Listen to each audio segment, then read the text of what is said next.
The look on my husband's face when he opened the door of his five-star hotel suite and saw me standing there, with his boss, the CEO of his company, right beside me. That was the moment he finally understood that his carefully constructed 20-year-long lie was over. Hi everyone, I'm Grandma Alice. My name is Alice Gable. I am 78 years old, and for the past 2 years, my home has been here, in a small, quiet apartment in the city. Though for 50 years before that, my life, my home, my entire world, was a beautiful, rambling old house in the suburbs of Cleveland, Ohio. This story, my goodness, this is a story I have held in my heart like a secret, poisoned jewel. It is the story of a 52-year marriage, a 20-year affair, and a single, explosive, and I must confess, deeply, deeply satisfying elevator ride. My own children, my dear, beloved children, know that their father and I are divorced. They know he lost his job in a terrible scandal. They think it was all a tragic, unforeseen event. They do not know that their quiet, dependable, and long-suffering mother was the one who quietly, methodically, and with a precision that would have made a general proud, orchestrated the entire, beautiful, and catastrophic implosion of their father's life. There is a particular kind of shame, you see, that is reserved for the wronged wife. The wife who didn't know. You become an object of pity. Your friends look at you with a terrible, sympathetic kindness. And in that pity, you begin to question everything. You question your own intelligence, your own intuition, your own worth. His betrayal becomes the central story of your life, and your own long and faithful story becomes nothing more than the sad, quiet prelude to it. But I am telling the story now because I am done with being a prelude. I am done with the shame. I have learned that the only thing more powerful than a charming man's lie is a quiet woman's truth. And I'm telling it for any woman or any man who has ever been made to feel like the silent, unsuspecting fool in the grand dramatic production of someone else's life. Before I begin this difficult, and I must admit, rather triumphant story, I would be so very grateful for your support. Please, take a moment to like this video and subscribe to our channel. Your kindness, your presence, it is a great comfort. It gives this old woman the strength to finally step back into that hotel hallway of my memory and tell you the story of the night she finally, and with the most profound and satisfying finality, knocked on the door. Thank you, my dears. Thank you for that. My story, our story, began not with a lie, but with a promise. We met in college. I was a quiet, serious girl studying to be a teacher, a girl from a simple, working-class family with a belief in hard work and a steady heart. He, my George, was a force of nature, a boy on a football scholarship, from a similar background, with a brilliant, 100-watt smile and a hunger to conquer the world that was as dazzling as it was irresistible. He was not just ambitious for himself, he was ambitious for us. Our love story was a story of shared dreams, of a partnership built on a foundation of mutual, and I must admit, a rather ruthless desire to build a better life than the ones we had come from.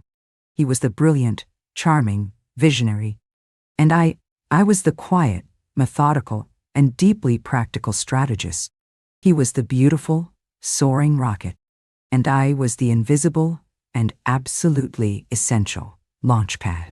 I remember the night he was offered his first real job. It was a sales position at a big, important manufacturing company, Sterling Corp. It was a huge opportunity, but it was a commission-only job. A terrifying risk for a young couple with a new baby and a mountain of student debt. I will never forget the look of fear and of hope in his eyes. "It's a gamble, Alice," he'd said, his voice a low, anxious murmur. "We could lose everything." I didn't say a word. I just poured him a cup of coffee, and I went to work. I sat at that kitchen table all night, with my ledger book, my pencil, and my quiet, steady determination. I made a budget. A brutal, shoestring, and almost impossible budget. I calculated our odds. I analyzed the risk. I solved the equation. When he woke up, I slid a piece of paper across the table to him. It was a plan. A plan for how we could survive for 6 months on my teacher's salary alone. A plan for our victory. He had looked at me, his eyes full of a relief and a gratitude so profound it was almost worship. He took my hands that were smudged with pencil lead, and he held them to his lips. "You are my secret weapon, Alice Gable," he'd whispered. "The whole world will see me, the brilliant salesman. But you are the reason I can fly. You are the foundation that no one sees. And without you, I am nothing." In that moment, I had never felt so seen, so loved, so essential. We built our life on that foundation. He was, as I knew he would be, a brilliant salesman. He rose through the ranks at Sterling Corp with a speed that was breathtaking. He was a star. And I was the silent partner. The one who managed the home, who raised our 2 beautiful children, Michael and Sarah, who managed our finances with a quiet, meticulous precision. I was the one who created the perfect, calm, and stable world that allowed him to go out and be the brilliant, conquering hero of his own story. And for 25 years, it was a beautiful life. It was a true and equal partnership. We bought our beautiful home in the suburbs. We sent our children to the best schools. We were a success story, a testament to the American dream. He was the brilliant, public face of our success. I was the quiet, private, and utterly indispensable foundation upon which it was all built. The change, when it came, was not a sudden, violent storm. It was a slow, almost imperceptible poisoning. It began when he was promoted to vice president of sales. It began when his world, which had once been our world, became his world. A world of business-class flights and 5-star hotels and long, important business trips to cities I had never seen. He never stopped loving me, but he stopped seeing me. He began to see me not as his partner, but as a part of the beautiful domestic scenery of the life he came home to. The quiet, reliable, and, in his mind, increasingly boring and predictable wife who managed the home front, while he, the hero, was out slaying dragons in the glamorous, exciting world of international business. The 30 years that followed were a masterclass in the art of the perfect and completely fraudulent marriage. From the outside, our life was a portrait of perfect, enviable success. George Gable was a titan of industry, the senior vice president of global sales for Sterling Corp. Our home was a beautiful, sprawling testament to his success. Our children were bright and beautiful and went to the best universities. And I was the perfect, elegant, and utterly supportive corporate wife. The quiet, graceful woman who stood beside her great man at the annual awards dinners, smiling her serene and increasingly practiced smile. My role, once so central to our shared dream, had been slowly, gently, and with the utmost loving respect, made obsolete.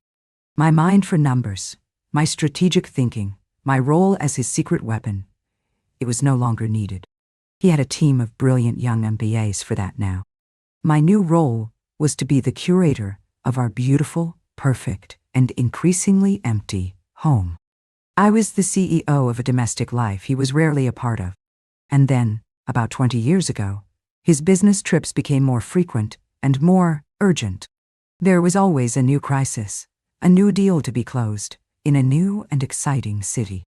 A 3-day trip to Chicago would become a week. A week in London would stretch into 2. He was always so apologetic, his voice on the phone a symphony of deep, sincere-sounding regret. "Alice, my love," he would say, his voice crackling over a long-distance line. "I'm so sorry. But this deal, it's a monster. I'm chained to this conference room. I miss you. I love you." And I, the good, trusting, and supportive wife, would say, "I miss you too, my darling. You just do what you have to do. We are all so proud of you." I was so proud of him. And I was such a fool. The woman, her name, I would later learn, was Marianne. She was a high-end travel agent, the one his company used to book their executive travel. She was a widow, a few years younger than me, a beautiful, sophisticated woman who lived in a chic, elegant apartment in New York City. She was, in every way, my opposite. She was not a homebody. She was a citizen of the world. A woman who lived in the same glamorous, exciting world of five-star hotels and international flights that my husband now called his own. He did not have an affair to replace me. He had an affair to replicate me. He had, with a terrible, and I must admit, a brilliant and ruthless efficiency, created a second, secret, and far more exciting life for himself. He had his quiet, comfortable suburban life with me, his domestic, supportive, and predictable wife. And he had his glamorous, exciting, international life with her, his sophisticated, worldly, and exciting mistress. He had his cake, and he was eating it too, in the first-class lounge at JFK. The moment of discovery, the moment the beautiful 52-year-long facade of my life shattered into a million irreparable pieces, was not a dramatic confrontation. It was a quiet, accidental, and utterly, soul-crushingly mundane discovery. It was about 3 years ago. I was doing a bit of spring cleaning, a task I had always found deeply satisfying. I was in his closet, a vast walk-in space that was more like a gentleman's boutique than a closet. In the very back, on a high shelf, covered in dust, was an old leather briefcase he hadn't used in years. I took it down, intending to donate it to charity. The latches were stiff. I opened it. And inside was not a collection of old papers. Inside was his other life. It was all there. 20 years of it. A thick, neat, and meticulously organized file of receipts, of ticket stubs, of hotel bills. My husband, the brilliant, organized executive, had been just as meticulous in the management of his secret life as he was in the management of his public one. I sat on the floor of that silent, beautiful closet, and I read the story of my own betrayal. And with every page, the man I had loved for 52 years, the man I had built a life with, the man who was the father of my children, dissolved into a stranger. A cruel, selfish, and profoundly deceitful stranger who had been living a lie, a grand, beautiful, and very expensive lie, right under my nose for 2 decades. The pain. Oh my goodness, the pain was a physical thing. It was a cold, heavy stone in my chest that made it impossible to breathe. It was not just the betrayal of his body. It was the betrayal of our history. He had not just shared his bed with her. He had shared our life. He had taken her to our favorite restaurant in Paris, the one where we had celebrated our 20th anniversary. He had bought her a Cartier watch, almost identical to the one he had given me for my 50th birthday. He had been systematically, and with a terrible, romantic cruelty, recreating the milestones of our life, with her as the star. And the hotels, my God, the hotels. The bills were all there. The 5-star suites. The room service charges for 2. The champagne. And the plane tickets. A second, corresponding ticket for every single one of his lonely business trips for the past 20 years. A second ticket for Mrs. M. Gable, his mistress traveling under my own stolen name. He was not just a cheat. He was a thief. He had been stealing my name, my memories, my very life, and he had been using them to decorate his sordid little affair. I sat in that silent closet until the sun went down. And in the darkness, the grief, the heartbreak, the shame, it all began to recede. And in its place, something else began to grow. A cold, quiet, and formidable anger. The anger of a queen who has just discovered a traitor in her court. A traitor who has not just stolen from the treasury, but who has tried to steal the very soul of the kingdom. I did not confront him. What would have been the point? He was a master of the lie. He would have charmed his way out of it, as he always had. He would have told me I was crazy, that I was misinterpreting things. He would have made it my fault. No, Guy. A confrontation was a game for amateurs. I was the woman who had written his first business plan. I was the woman who had taught him how to read a balance sheet. I understood the language of strategy, and I understood the quiet, brutal, and beautiful logic of a perfectly executed and long overdue revenge. He had been living a secret life for 20 years. Fine, Daddy. I would begin to live my own. My war began that very morning. It was a war of paper, of patience, of quiet, meticulous, and legal preparation. While he was at the office, I was on the phone. I did not call a divorce lawyer. I called the best and most ruthless private investigator in the state of Ohio. I did not tell him about the affair. I did not tell him about the briefcase. I told him only one thing. I believe my husband, George Gable, a senior executive at Sterling Corp., may be misusing company funds, I said, my voice as calm and as cold as the grave. I would like you to follow him on his next business trip. I want a complete and very, very detailed record of his activities. I want to know where he goes, who he sees, and what exactly he is doing. I knew, from the company calendar that his secretary so helpfully sent me each month, that his next big trip was in 2 weeks. He was going to the annual Global Sales Conference. It was a 4-day event, held there at a magnificent 5-star luxury resort in Scottsdale, Arizona. It was the company's most important event of the year. And his boss, the new, young, and notoriously moral CEO of Sterling Corp., a man named Mr. Harrison, would be there. The stage was set. The players were in place. And I, the quiet, boring, and long-suffering wife, was about to become the director of a brand new and very, very explosive little play. I just had to be patient. I had to wait for my moment. And I knew, with the certainty of a woman who had nothing left to lose, that he, in his arrogance, would give it to me. The 2 weeks leading up to the Scottsdale conference were the longest and the strangest of my life. I was a spy in my own home.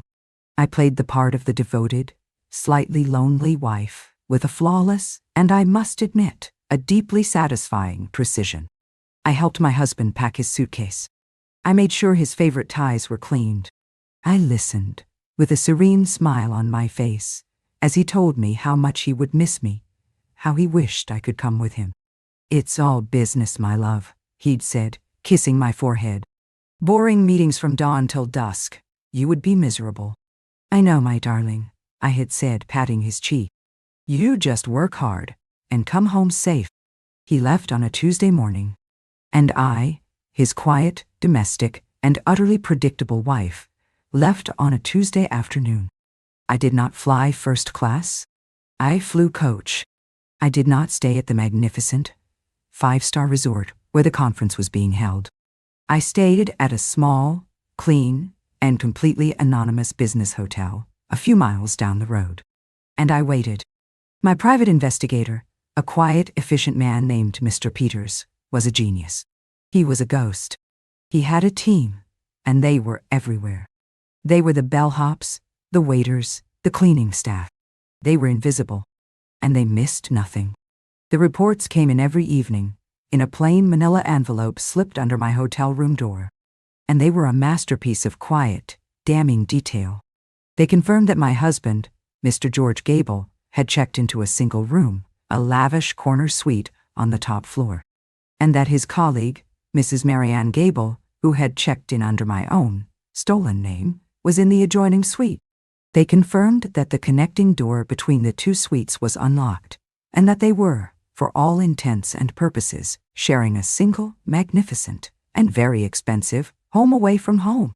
They documented the gifts: a $2,000 handbag from the hotel's luxury boutique, a $5,000 pair of diamond earrings from a local jeweler, all paid for with the Sterling Corp. Company credit card.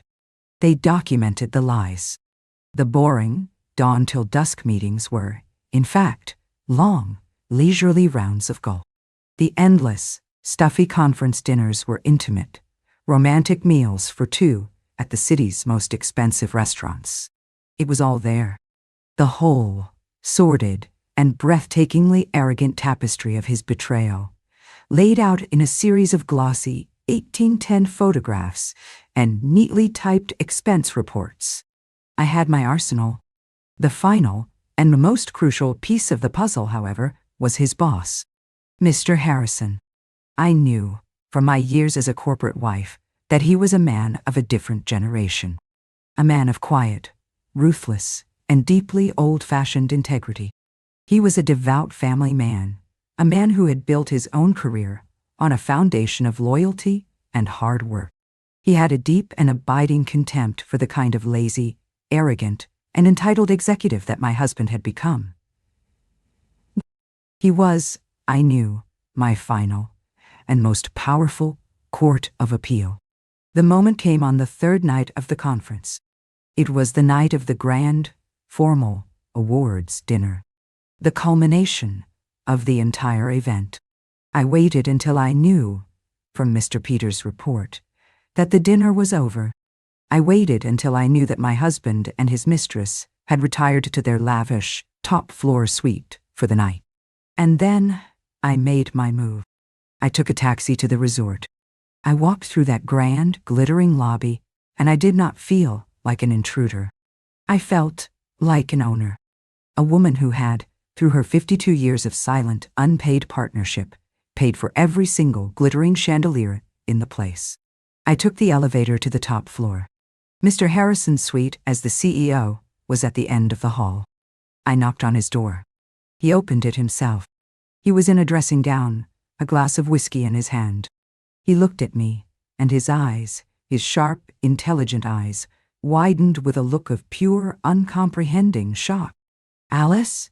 he said, his voice a stunned whisper.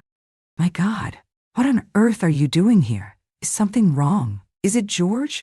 "Yes, Mr. Harrison," I said, and my voice was calm and quiet, and full of a terrible, sad, and absolute finality. "It is George, and I'm afraid something is very, very wrong." I did not tell him a long, emotional story. I did not weep. I did not make accusations. I simply handed him the plain, manila envelope my investigator had prepared. He read every word. He looked at every photograph. He looked at the credit card statements, the ones that so clearly, so beautifully, and so damningly detailed the theft not just from me, but from his own company. When he was finished, he looked up at me, and in his eyes, I did not see pity. I saw a shared and profound and deeply satisfying rage. "Then," he said, his voice a low, dangerous rumble, "it is a disgrace to my company, to his family, and to himself." He stood up. "Where is he, Alice?" "Down the hall," I said. "Suite 12-2. He walked to the door of his suite. He did not put on a suit. He went in his dressing gown. He was no longer a CEO, dealing with a subordinate. He was a man of honor, about to deal with a man who had none. And I, his quiet, respectable, and long-suffering wife, I walked with him. We stood outside the door of suite 12,200. I could hear the faint sound of music from within, and the low murmur of their voices. I could hear her laugh. A happy, carefree, and deeply intimate sound. Mr. Harrison looked at me. He gave me a small, almost imperceptible, nod. And then I raised my hand. And with a knuckle that did not tremble, I knocked on the door of my husband's secret life. The game was over. The trap was sprung. And it was time, finally, for the king to see that his entire beautiful and fraudulent kingdom was about to be reduced to a pile of ashes. The seconds between my knock and the door opening felt like a lifetime. I could hear the music inside stop abruptly. I could hear a hushed, questioning murmur. And then the door swung open. My husband, my George, stood there. He was not wearing a suit. He was in a plush white hotel bathrobe, a glass of champagne in his hand. His hair was slightly disheveled. He was smiling a relaxed, happy, and deeply intimate smile. And then he saw me. He just stood there, his mouth slightly open, the champagne glass frozen in his hand. And from behind him, a woman's voice, a voice I knew from 1,000 polite, professional, and utterly fraudulent phone calls, called out, "A melody of happy, carefree intimacy. Who is it, darling?" And then she appeared behind him, his mistress, Marianne. She was also in a white hotel bathrobe. Her hair was down. She was beautiful and relaxed and happy. And then she saw me. And she saw Mr. Harrison. And the beautiful, happy, and carefree look on her face. It shattered. The silence in that doorway was the most profound, most absolute, and most satisfying silence I have ever known. It was the sound of a 20-year-long lie dying a sudden, violent, and very public death. Mr. Harrison was the one who finally broke it. He did not shout. He did not rage. His voice was a low, quiet, and utterly contemptuous rumble. "George," he said, his eyes boring into my husband's, "you have 5 minutes to pack a bag. You are to leave this hotel immediately. You will be on the first flight back to Cleveland in the morning. Your career at Sterling Corp is over. You are a disgrace to this company and to me. We are done." And then he looked at Marianne. His gaze was even colder, if that was possible. "And you, madam," he said, "you will be hearing from our legal department. I would advise you to hire a very, very good lawyer." "None." He did not wait for an answer. He simply turned and walked, with the quiet, righteous fury of a betrayed king, back down the hall to his own suite. And then it was just the three of us. Me and my husband and his mistress. George just stood there, a broken, hollowed-out shell of the great man he had pretended to be. And Marianne, she looked at me. And in her beautiful, terrified eyes, I did not see remorse. I did not see shame. I saw only the raw, naked hatred of a woman who has just had her entire, beautiful, and carefully constructed world burned to the ground. I did not say a word. I did not need to. I simply met her gaze. And in my own quiet, calm, and utterly victorious eyes, she saw her own ruin. And then I turned, and I walked away. I left them there, in the ruins of their sordid little 20-year-long lie. And I did not look back. I filed for divorce the very next day. He did not contest it. He had no fight left in him. The public humiliation, the loss of his job, the utter and complete destruction of his own heroic myth. The divorce was quiet, and it was absolute. I did not take half of our assets. I took everything. My lawyers, armed with the mountain of evidence from my investigator, proved, with a beautiful and brutal precision, that his 20 years of fraud and embezzlement had more than equaled his own share of our marital assets. He was left with his pension and the clothes on his back. He was left with nothing but the consequences of his own choices. He moved to a small rented condo in Florida. A place where no one knew his name. A king in a kingdom of one. My children, my goodness, the truth was a terrible, bitter, and necessary medicine for them to swallow. The image of their father, their great, heroic, and larger-than-life father, was shattered forever. But they are good children. They are strong. And in the ashes of that old fraudulent story, we are, for the first time, building a new one. A family based not on a beautiful romantic myth, but on a difficult and complicated, and ultimately, a more honest truth. I learned the hardest lesson a woman can learn, that a lie, no matter how beautiful, is a cage, and that the truth, no matter how painful, is the only thing that can ever truly set you free. My husband did not just cheat on me. He erased me. He made me a ghost in my own life, a quiet, domestic, and utterly predictable footnote to his own grand story. And my final act, my quiet, patient, and beautifully executed trip to Scottsdale. It was not an act of revenge. It was a resurrection. The resurrection of the woman I had been, the woman I had forgotten, the woman who was anything but a fool. So, if you are out there and you are living in the shadow of someone else's grand story, please, remember this old woman. You are not a footnote. You are a story of your own. And your truth is the most powerful, most valuable, and most beautiful thing you will ever own. Do not be afraid to use it. And do not be afraid to book a plane ticket. You never know what you might find at the end of the journey. Thank you for letting me share this very eventful story with you. It is a good reminder, I think, that it is never too late to become the hero of your own story. If you have found strength in this tale, please take a moment to like this video, subscribe to our channel, and press that little notification bell so you don't miss what comes next.